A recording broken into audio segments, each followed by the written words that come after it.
we talked real briefly, but I'd love to just kind of put a pin in this piece where trouble with chewing and swallowing. For some people, it makes it really difficult to eat. What are three or four things that people can do to make chewing and swallowing a little bit easier? A couple of things that come to mind with chewing and swallowing, and just kind of making it easier. Like I mentioned, again, drinking water, because that's going to help to lubricate the food as it goes down and works its way down. Again, then it's going to help lubricate it in the gut. So all kinds of good things happen in there. Because think about it, like if you try to eat something with a dry mouth, what happens? Like it kind of gets stuck. I'll never forget this one time. I thought it would be nice to try this different bar while I was on a run. And I realized like, okay, well, my mouth is really dry. I can't exactly swallow a bar that's really chewy. So I nixed that idea. But that's just a perfect example of like my mouth was really, really dry. So trying to chew and then swallow that bar was not going to happen. And so I think it's really important to make sure you're lubricating in that way. Another tip would be to eat more like ground meats, especially if you're going to try and work on getting that protein. And then with vegetables, making sure to cut them into smaller pieces, or, you can buy, steam in the bag vegetables that are already pre-cut. And then even like rice, which is a great texture to just add to different foods. And then you could add regular rice to it as well to get your grain. But that's a great way to get vegetables if you're struggling with chewing and swallowing, because then they're broken down nice, but they're not like mushy, which I think is also really important when we're talking about texture issues and people, enjoying their food. We also want to make sure that it's not just a big pile of mush. Right. So that's a really easy tip to incorporate. Another one would be adding sauces, oils, different ways of also lubricating your food. This also can help you not only with swallowing, but if you are one of those type of people that is struggling with weight loss, adding oils and different sauces to your foods can actually help increase the calories, and then therefore help you to stop that weight loss from happening. And with that, I say have some fun with some soups. There are so many great soups out there. I think Mel, you tried I think chicken salsa verde. Yeah. And that, I love that recipe for a lot of different reasons as far as meal prepping, but it's very liquidy. And so it keeps chicken from like drying out. I don't know about any of you out there, but even for me, I struggle to sometimes swallow chicken or turkey. Thanksgiving turkey can be a struggle sometimes if it doesn't have enough gravy on it, and if it was overcooked. So again, use that as an example of like, okay, well, how can I lubricate this a little bit more? And soups are a great way to do that, or different recipes that have a lot of, broth or different moisture things added to them. Right. Great. I will add that recipe to this for sure. Okay, got it. What about sort of timing types of food for before and after exercise? What do you suggest for people? Yeah, so this is kind of a tricky one because it also depends on medication timing as well, right? I will say that most importantly, carbohydrates are what you want to have before you work out, most definitely. That also correlates with what I would recommend if you are on a regimen that you're taking your medication at like 7 a.m., then I would recommend, getting up, drinking that water, having some kind of a carbohydrate. It could just be as simple as some toast with some jam on it. It could be some oatmeal, made with water, and then add a little cinnamon to it, or a little, honey or something like that to get your carbs. And then electrolytes. So I mentioned those earlier, but electrolytes are also important for helping you, with your workout. Make sure that you don't, have any kind of dizziness, or if you are dehydrated, it's going to help rehydrate you. So electrolytes can really help you, especially if you're working out in the morning. I know a lot of my clients do tend to work out in the morning, and they try to go in and do it fasted, which I don't recommend, because that's like driving your car on empty. It's like you gotta fuel up before you go, and especially if you're taking medications in the morning, this is a bad idea. So make sure to get your electrolytes and have some of those carbohydrates pre-workout. I have all kinds of like other, bars and things like that that you can buy. And I'm happy to share some ideas on that if you'd like, just to give people some purchase ideas if they don't have time to like make something in the morning. Right. And as far as post-workout protein, and again, this kind of goes into working around your med schedule. So if you're taking your meds at 7 a.m. and you're at the gym by 7:30, then, and let's say you're, exercising for an hour, you need to make sure that you're within an hour and a half or so of when you're going to be taking your next dosage. So you may have to end up waiting to have your protein, which isn't ideal because we really need to like take advantage of that opportunity. I call it the window of opportunity after a workout, which is about 30 to 45 minutes post-workout, where your muscles are just ready to absorb that protein. And that's where you're going to see the most benefit, not only for your muscles, but also for that blood sugar stabilization that we talked about earlier.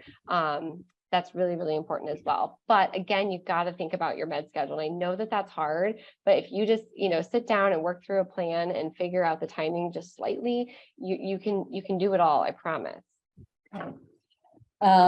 Great. Let's see. Oh, what about sleep? What people have so much trouble with sleep. Is there anything people can do nutritionally to help with their sleep? Yeah, so a couple of things that came to mind with this question. Number one, avoiding sugar and or caffeine, later in the day or after dinner, especially within like those 2 hours of before you're going to go to bed. I think a lot of people forget. So if you think about it, you eat dinner, you're like, I'm going to have dessert. And you decide to have some ice cream and maybe some chocolate drizzled on top. Chocolate actually has caffeine, at least high quality chocolate does. But even small amounts in other forms of chocolate. But also then that sugar is going to really get you hyped up. I think it's interesting. Most adults don't necessarily see the effects of sugar and what it does to you. But when you work with children or you have children and you give them a little bit of sugar, you know what that sugar will do to you. And the other night, my daughter snuck in some sugar and she was just, and we're like, it's time for bed.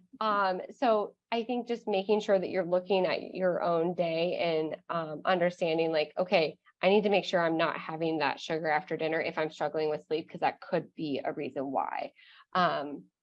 Another thing is back to that magnesium. So magnesium can also be helpful for sleep. There are no actual like scientific studies that say this will for sure help with sleep, but I can tell you just from talking with people, because it's been reported to help with some people's sleep, from talking with some of my clients and having them try it, it does help. And so magnesium is a simple option as well, melatonin, as far as nutrients go. Another thing I would recommend is just really focusing on relaxation techniques. How do I just calm myself down from the day? Whether that might be one of my favorite things to do, especially in the wintertime, is hot tea. Doing like some green tea, or there's like sleepy time tea that could be just nice to help kind of bring you down to a level that's ready for sleep. I also am a big fan of meditation and or listening to like spa music to really help me just like get into a zen and fall asleep. So those are just a few things. I know a couple are not necessarily nutrition related, but I think it all kind of goes hand in hand when you incorporate some of those different techniques. Yeah, for sure. This is a question that I got about people who are living in assisted living places, and food, a lot of the food is packaged. They don't have a ton of fresh vegetables, and also like they just will serve sweets, like just they're just out. What can people do? What can people do that have to be in that situation, but the diet that they offer is just not great for people with Parkinson's or anybody. Yeah, one of the first things I would suggest with that is, number one, get in touch with that facility's director. Every facility should have some kind of a director, whether they're on site or off site, making sure to be aggressive with that. Don't just say like, oh, this is what they're serving him, so this is what I'm going to have. there are ways around it. Unfortunately, they don't make it super easy for people, which is just truly unfortunate because food is one of the most important parts of everything. But if you can talk with that facility's director of nutrition or a dietitian, I think it's important to meet with them and say, you know, my spouse or, you know, my friend or whoever you're working with, you know, or myself cannot, you know, have these meals, or it's not good for them for whatever reason, and voice those needs and voice, like, you know, we want them to make sure that they're having nutritious meals, they're not liking these, or it's too many carbs for them, and they should be able to work with you on that.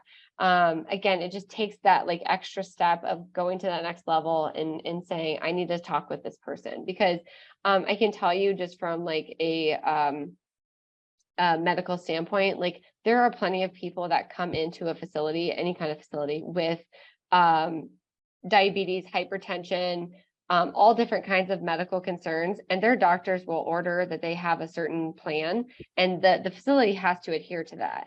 And so, you know, unfortunately, because there is no specific diet, you know, related to Parkinson's, these people are getting missed in these recommendations. And so I think it would just be taking that to the next level and saying, you know, if you feel that, you know, you're getting too many carbs, say, can I just have like a diabetic carb controlled diet, Right. you know, while I'm at this facility? Mhm. And they should work with you on that, especially if you're paying for it. You know, it's like, well, I'm paying for this food, so I need to get something that's going to be right for me. Right. Yeah, absolutely. Oh, good. Let's see, is there anything that I haven't asked that I should have asked? There anything that you have particularly seen with your people with Parkinson's that sort of surprised you or that you're working on now? I guess, again, I would just love to stress, you know, the importance of whether it's on your own or working with a dietitian or somebody, you know, outside of your home, on creating a schedule and a routine when you are diagnosed and you have so much going on and it's really overwhelming and your life is changing in so many ways. You know, be okay with having those experts come into your life and help you straighten things out, because sometimes it might just be a little bit of like extra guidance that you need. And then once you get it, you're like, okay, I'm good. Or you might need ongoing help. But, you know, what I'm seeing is that people are struggling with the whole schedule thing. And I think that the more that you work with somebody else on the schedule and help you kind of come up with a good routine, the more likely you are to stick to that, but also have extreme success with getting all the nutrients that you need, while taking your medications and getting in your movement and doing all the things that you want to do to live a full life. Yeah. I mean, one of the things is like, you're not only are you like, okay, well, I might be changing my diet, but then you're also changing the time that you're eating, right? All of those things. Everything. And just like changing what you eat is a habit, you have to like build a new habit. That schedule can become a habit. And hopefully it's just like over time is you just no longer think about it. It's just Right. like until something comes up and you have to switch it a little bit and Yep. expect there to be changes, right? Expect there to be, well, I used to be okay with this and now I'm noticing this is happening. Well, as Parkinson's progresses, things are going to change, right? So Absolutely. And yeah. again, like, I just think it's important to make sure you have sometimes somebody from the outside looking in saying, okay, well, this changed about your life, or you're traveling. This is how we can revamp your routine for why you travel. Or, you know, you're staying at your aunt's house, or, Mhm. the holidays are coming up. And so it's important to make sure that you have a plan, because when you go into it with a plan, then you really don't skip a beat and you can, again, live that fulfilling life. You don't have to worry so much about so many of the symptoms and side effects, because you're staying on track and you're consistent. That's a key word, consistency. And when you stay consistent with your meals throughout the day, you're drinking your water and you have your routine, you're going to have great success.